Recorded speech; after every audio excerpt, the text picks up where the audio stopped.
ನಮಸ್ಕಾರ ಸ್ನೇಹಿತರೆ, student achievement tracking system Karnataka ಅಂದರೆ STS ನಲ್ಲಿ ಸ್ಯಾಟ್ಸ್ ನಲ್ಲಿ ನಾವು school login student CC result entry ಮಾಡಬೇಕಾದ್ರೆ ನಾವು ಮೊದಲಿಗೆ ಸ್ಯಾಟ್ಸ್ಗೆ ಲಾಗಿನ್ ಆಗ್ತೇವೆ. ಲಾಗಿನ್ ಆದಮೇಲೆ ಮೆನುಗಳಲ್ಲಿ ನಾವು ಸ್ಟೂಡೆಂಟ್ ಮ್ಯಾನೇಜ್ಮೆಂಟ್ ಕ್ಲಾಸ್ 1 to 10 ಮೇಲೆ ಕ್ಲಿಕ್ ಮಾಡ್ತೇವೆ, CC ರಿಸಲ್ಟ್ಸ್ ಮೇಲೆ ಕ್ಲಿಕ್ ಮಾಡ್ತೇವೆ, ಜನರೇಟ್ ರಿಸಲ್ಟ್ ಫಾರ್ಮ್ ಮೇಲೆ ಕ್ಲಿಕ್ ಮಾಡ್ತೇವೆ. So next select students for result entry ಅಂತ ಬರುತ್ತೆ. ನೀವು ಇಲ್ಲಿ ಅಕಾಡೆಮಿಕ್ ಇಯರ್ ಇರುತ್ತದೆ 25-26 ಅಂತ ಬೈ ಡಿಫಾಲ್ಟ್ ಆಗಿದೆ. ಮೀಡಿಯಂ ಸೆಲೆಕ್ಟ್ ಮಾಡ್ಕೊಳ್ಳಿ ಮತ್ತು ಸ್ಟ್ಯಾಂಡರ್ಡ್ ಸೆಲೆಕ್ಟ್ ಮಾಡ್ಕೊಳ್ಳಿ.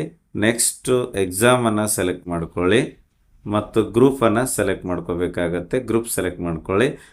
ನೆಕ್ಸ್ಟ್ ಇಲ್ಲಿ ಸರ್ಚ್ ಕ್ಲಿಕ್ ಮಾಡ್ತೇವೆ, ಕೆಳಗಡೆಗೆ ಸ್ಕ್ರಾಲ್ ಮಾಡ್ತೇವೆ. ಸೊ ಸ್ಟೂಡೆಂಟ್ ಲಿಸ್ಟ್ ಬರುತ್ತೆ, ಬಟ್ ಇಲ್ಲಿ ಸ್ಟೂಡೆಂಟ್ಸ್ CC ಗ್ರೇಡ್ ಎಂಟ್ರಿ ಮಾಡಬೇಕಾದ್ರೆ ಲ್ಯಾಂಗ್ವೇಜಸ್ ಮಾತ್ರ ಶೋ ಆಗ್ತಾ ಇದೆ, ಕೋರ್ ಸಬ್ಜೆಕ್ಟ್ಸ್ಗಳು ಶೋ ಆಗ್ತಾ ಇಲ್ಲ. ಸೊ ಅದಕ್ಕೋಸ್ಕರ ಲ್ಯಾಂಗ್ವೇಜ್ ಗ್ರೂಪನ್ನು ಡಿಅಸೈನ್ ಮಾಡಿ ಅಸೈನ್ ಮಾಡಬೇಕಾಗುತ್ತೆ. ಅದಕ್ಕಾಗಿ ಈ ಒಂದು ಎಡಗಡೆ ಮೆನುಗಳಲ್ಲಿ ಸ್ಟೂಡೆಂಟ್ ಮ್ಯಾನೇಜ್ಮೆಂಟ್ ಕ್ಲಾಸ್ 1 to 10 ಮೇಲೆ ನೀವು ಕ್ಲಿಕ್ ಮಾಡಿ, CC ರಿಸಲ್ಟ್ಸ್ ಮೇಲೆ ಕ್ಲಿಕ್ ಮಾಡಿ, deassign language group to student click ಮಾಡಿ, ಡಿಅಸೈನ್ ಗ್ರೂಪ್ ಟು ಸ್ಟೂಡೆಂಟ್ ಅಂತ ಪೇಜ್ ಬರುತ್ತೆ. ಸ್ಟ್ಯಾಂಡರ್ಡ್ ಸೆಲೆಕ್ಟ್ ಮಾಡ್ಕೊಳ್ಳಿ. ಮೀಡಿಯಂ ಬೈ ಡಿಫಾಲ್ಟ್ ಆಗಿ ಆಲ್ ಅಂತ ಬಂದಿದೆ, ಗ್ರೂಪ್ ಕೂಡ ಬೈ ಡಿಫಾಲ್ಟ್ ಆಗಿ ಆಲ್ ಅಂತ ಬಂದಿದೆ. ಅಕಾಡೆಮಿಕ್ ಇಯರ್ 2025-26 ಅಂತ ಬಂದಿದೆ. ಸರ್ಚ್ ಕ್ಲಿಕ್ ಮಾಡಿ, ಕೆಳಗಡೆಗೆ ಸ್ಕ್ರಾಲ್ ಮಾಡಿ, ಶೋನಲ್ಲಿ ಆಲ್ ಅಂತ ಸೆಲೆಕ್ಟ್ ಮಾಡಿಕೊಳ್ಳಿ.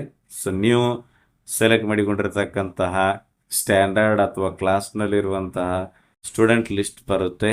ಇಲ್ಲಿ ಲಾಸ್ಟ್ ಕಾಲಮ್ನಲ್ಲಿ ಸೆಲೆಕ್ಟ್ ಆಲ್ ಎಂದೇ ಒಂದು ಚೆಕ್ ಬಾಕ್ಸ್ ಇದೆ, ಕ್ಲಿಕ್ ಮಾಡಿ. ಪ್ರತಿಯೊಬ್ಬ ವಿದ್ಯಾರ್ಥಿಯ ಮುಂದೆ ಇರುವ ಚೆಕ್ ಬಾಕ್ಸ್ನಲ್ಲಿ ಟಿಕ್ ಮಾರ್ಕ್ ಬರುತ್ತೆ. ಡಿಅಸೈನ್ ಅಂತಕ್ಕಂಥ ಬಟನ್ ಇದೆ, ಕ್ಲಿಕ್ ಮಾಡಿ. ಓಕೆ ಮೇಲೆ ಕ್ಲಿಕ್ ಮಾಡಿ, ಮತ್ತೊಮ್ಮೆ ಓಕೆ ಮೇಲೆ ಕ್ಲಿಕ್ ಮಾಡಿ. ಗ್ರೂಪ್ ಡಿಅಸೈನ್ಡ್ ಸಕ್ಸಸ್ಫುಲಿ ಅಂತ ಬಂತು. ಇನ್ನು ಲ್ಯಾಂಗ್ವೇಜ್ ಗ್ರೂಪನ್ನು ಅಸೈನ್ ಮಾಡಬೇಕಾಗುತ್ತೆ. ಮತ್ತೆ student management class 1 to 10 menu ಮೇಲೆ ಕ್ಲಿಕ್ ಮಾಡಿ, CC ರಿಸಲ್ಟ್ಸ್ ಕ್ಲಿಕ್ ಮಾಡಿ. ಈಗ assign language group to student click ಮಾಡಿ, ಅಸೈನ್ ಗ್ರೂಪ್ ಟು ಸ್ಟೂಡೆಂಟ್ ಅಂತ ಬರುತ್ತೆ. ಸ್ಟ್ಯಾಂಡರ್ಡ್ ಸೆಲೆಕ್ಟ್ ಮಾಡಿಕೊಳ್ಳಿ. ಮೀಡಿಯಂ ಬೈ ಡಿಫಾಲ್ಟ್ ಆಗಿ ಬಂದಿದೆ. ಅಕಾಡೆಮಿಕ್ ಇಯರ್ 2025-26 ಸೆಲೆಕ್ಟ್ ಮಾಡಿಕೊಳ್ಳಿ. ಲ್ಯಾಂಗ್ವೇಜ್ ಗ್ರೂಪನ್ನು ಸೆಲೆಕ್ಟ್ ಮಾಡಿಕೊಳ್ಳಿ. ಸರ್ಚ್ ಮೇಲೆ ಕ್ಲಿಕ್ ಮಾಡಿ, ಕೆಳಗಡೆಗೆ ಸ್ಕ್ರಾಲ್ ಮಾಡಿ. ನೀವು ಸೆಲೆಕ್ಟ್ ಮಾಡಿಕೊಂಡ ಸ್ಟ್ಯಾಂಡರ್ಡ್ನ ಸ್ಟೂಡೆಂಟ್ ಲಿಸ್ಟ್ ಬರುತ್ತೆ. ಇಲ್ಲಿ ಲಾಸ್ಟ್ ಕಾಲಮ್ನಲ್ಲಿ ಆಕ್ಷನ್ ಆಲ್ ಅಂತ ಇದೆ, ಅದರ ಹಿಂದೆ ಚೆಕ್ ಬಾಕ್ಸ್ ಇದೆ, ಅದರ ಮೇಲೆ ಕ್ಲಿಕ್ ಮಾಡಿ. ಈಗ ಪ್ರತಿಯೊಬ್ಬ ವಿದ್ಯಾರ್ಥಿಯ ಮುಂದೆ ಇರೋ ಚೆಕ್ ಬಾಕ್ಸ್ನಲ್ಲಿ ಟಿಕ್ ಮಾರ್ಕ್ ಬರುತ್ತೆ. ಕೆಳಗಡೆಗೆ ಸ್ಕ್ರಾಲ್ ಮಾಡಿ, ಅಸೈನ್ ಬಟನ್ ಇದೆ, ಕ್ಲಿಕ್ ಮಾಡಿ. ಓಕೆ ಮೇಲೆ ಕ್ಲಿಕ್ ಮಾಡಿ. Group successfully assign to the student ಅಂತ ಬಂತು. ಈಗ CC ರಿಸಲ್ಟ್ ಎಂಟ್ರಿ ಪೇಜ್ ಬರೋಣ. ಅದಕ್ಕಾಗಿ ಮತ್ತೆ ಈ ಮೆನುಗಳಲ್ಲಿ ಸ್ಟೂಡೆಂಟ್ ಮ್ಯಾನೇಜ್ಮೆಂಟ್ ಕ್ಲಾಸ್ 1 to 10 ಮೇಲೆ ಕ್ಲಿಕ್ ಮಾಡಿ, CC ರಿಸಲ್ಟ್ಸ್ ಮೇಲೆ ಕ್ಲಿಕ್ ಮಾಡಿ, ಜನರೇಟ್ ರಿಸಲ್ಟ್ ಫಾರ್ಮ್ ಮೇಲೆ ಕ್ಲಿಕ್ ಮಾಡಿ. ಅಕಾಡೆಮಿಕ್ ಇಯರ್ ಬೈ ಡಿಫಾಲ್ಟ್ ಆಗಿ 2025-26 ಅಂತ ಬಂದಿದೆ. ಮೀಡಿಯಂ ಅನ್ನು ಸೆಲೆಕ್ಟ್ ಮಾಡಿಕೊಳ್ಳಿ, ಸ್ಟ್ಯಾಂಡರ್ಡ್ ಅನ್ನು ಸೆಲೆಕ್ಟ್ ಮಾಡಿಕೊಳ್ಳಿ, ಎಕ್ಸಾಮ್ ಅನ್ನು ಸೆಲೆಕ್ಟ್ ಮಾಡಿಕೊಳ್ಳಿ, ಗ್ರೂಪ್ ಲ್ಯಾಂಗ್ವೇಜ್ ಗ್ರೂಪನ್ನು ಸೆಲೆಕ್ಟ್ ಮಾಡಿಕೊಳ್ಳಿ. ಸರ್ಚ್ ಮೇಲೆ ಕ್ಲಿಕ್ ಮಾಡಿ, ಕೆಳಗಡೆಗೆ ಸ್ಕ್ರಾಲ್ ಮಾಡಿ.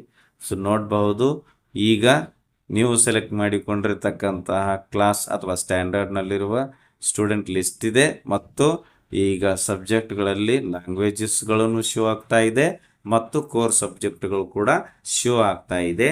ಈ ರೀತಿ ನೀವು deassign language group, assign language group ಮಾಡುವುದರ ಮೂಲಕ ನಾವು ಸ್ಟೂಡೆಂಟ್ಸ್ CC ರಿಸಲ್ಟ್ ಎಂಟ್ರಿ ಪೇಜಲ್ಲಿ ಎಲ್ಲ ಸಬ್ಜೆಕ್ಟ್ಗಳು ಶೋ ಆಗೋ ರೀತಿ ನಾವು ಇದನ್ನು ಡಿಅಸೈನ್ ಮತ್ತು ಅಸೈನ್ ಲ್ಯಾಂಗ್ವೇಜ್ ಗ್ರೂಪನ್ನು ಮಾಡಬೇಕಾಗುತ್ತೆ. ಜೊತೆಗೆ ಉಳಿದ ಒಂದು ಕ್ಲಾಸ್ ಅಥವಾ ಸ್ಟ್ಯಾಂಡರ್ಡ್ಗಳಿಗೆ ಈ ರೀತಿ ಲ್ಯಾಂಗ್ವೇಜ್ ಗ್ರೂಪ್ ಡಿಅಸೈನ್ ಅಸೈನ್ ಮಾಡಿ ನಾವು CC ರಿಸಲ್ಟ್ ಎಂಟ್ರಿ ಮಾಡುವುದಕ್ಕಾಗಿ ಈ ರೀತಿ ಡಿಅಸೈನ್ ಅಸೈನ್ ಮಾಡಬೇಕಾಗುತ್ತೆ. ವಿಡಿಯೋ ಇಷ್ಟ ಆದರೆ ಲೈಕ್ ಮಾಡಿ, ಉಪಯುಕ್ತ ಅನಿಸಿದರೆ ಶೇರ್ ಮಾಡಿ. ಈ ರೀತಿ ವಿಡಿಯೋಗಳಿಗಾಗಿ ಚಾನಲ್ಗೆ ಸಬ್ಸ್ಕ್ರೈಬ್ ಆಗಿ, ಬೆಲ್ ಬಟನ್ ಪ್ರೆಸ್ ಮಾಡಿ, ನೋಟಿಫಿಕೇಷನಲ್ಲಿ ಆಲ್ ಸೆಲೆಕ್ಟ್ ಮಾಡಿಕೊಳ್ಳಿ. ನಾವು ಮಾಡೋ ವಿಡಿಯೋಗಳ ಅಪ್ಡೇಟ್ಸ್ ಪಡಿತಾ ಇರಿ. Thanks for watching. ಧನ್ಯವಾದಗಳು. ಒಂದೇ ಮಾತರಂ.